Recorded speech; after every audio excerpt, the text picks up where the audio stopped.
সবাই বলে কোনো ধর্মই খারাপ কথা বলে না। ইসলাম একই কথা বলে। কেন তার সমস্ত পৃথিবী তৈরি করতে 6 দিন লাগলো?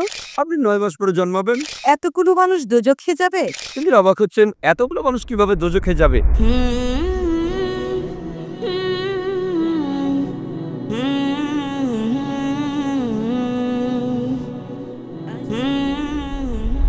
সবাই বলে কোনো ধর্মই খারাপ কথা বলে না, কিন্তু মুসলিমরা কেন অন্য ধর্মের লোকদের ইসলাম গ্রহণ করতে বলে?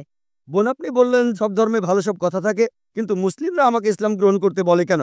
অন্য যেসব ধর্ম আছে সেগুলো যা বলে তার বেশিরভাগ কথাই ভালো, তবে ইসলাম ভালো কথা বলার পাশাপাশি আপনাকে দেখাবে কিভাবে সেটা অর্জন করতে হয়।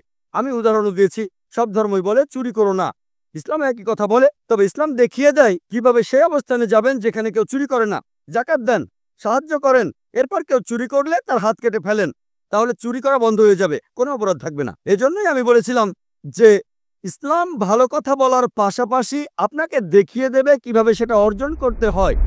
যদি সর্বশক্তিমান আল্লাহ যে কোনো কিছুই তৈরি করতে পারেন, কেন তার সমস্ত পৃথিবী তৈরি করতে 6 দিন লাগলো?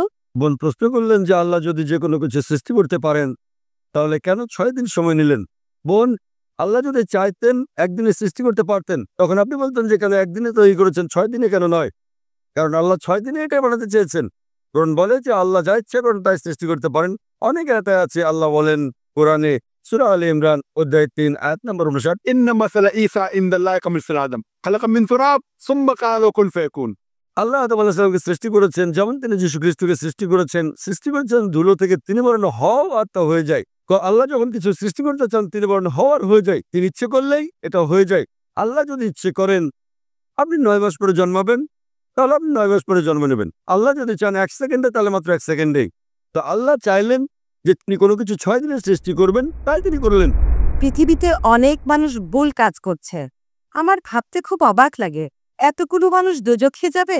তিনি অবাক হচ্ছেন, এতগুলো মানুষ কিভাবে দোজখে যাবে? আমাদের এই জীবনটা হলো পরীক্ষা। আপনারা যদি ভালো করে দেখেন যে নিচু গ্রেডের পরীক্ষাগুলোতে বেশিরভাগ ছাত্র পাশ করে, তবে উপরের লেভেলে গেলে সেখানে পাশ করাটা কঠিন।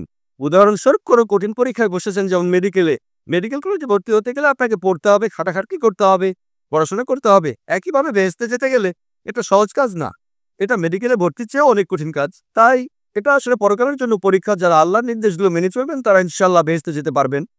আশা করি বোন উত্তরটা পেয়েছে।